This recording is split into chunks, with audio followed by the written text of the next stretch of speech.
ये पूस की रात मुंशी प्रेमचंद द्वारा लिखित एक प्रसिद्ध कहानी है जो गरीब किसान हल्कू और उसकी पत्नी मुन्नी के माध्यम से भारतीय किसानों की दयनीय आर्थिक स्थिति, शोषण और ठंड में उनकी बेबसी को दर्शाती है। जहां हल्कू ठंड से बचने के लिए कर्ज चुकाने के लिए रखे पैसों से कंबल खरीदने की बजाय अपने दोस्त जबरा कुत्ते के साथ ठंड में ठिठुरता है और अंततः फसल के चौपट होने पर भी कर्ज से मुक्ति मिलने की खुशी महसूस करता है।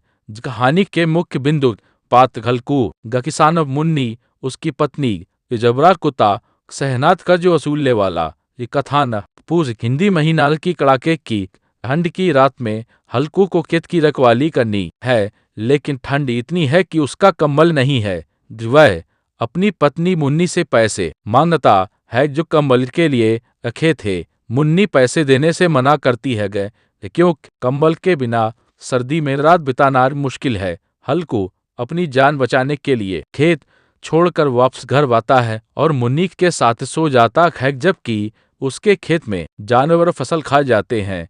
जब सहनार आता है तो हल्कू कर्ज चुकाने के लिए पैसे नहीं देख पाता और कर्जदार उसे मारकर भगा देता है। मुख्य संदेश किसानों की गरीबी। कहानी दिखाती है कि कड़ी मेहनत के बावजूद किसान गरीबी और कर्ज के जाल में फंसे रहते हैं। शोषण साहूकार सेनाओं किसानों का शोषण करते हैं।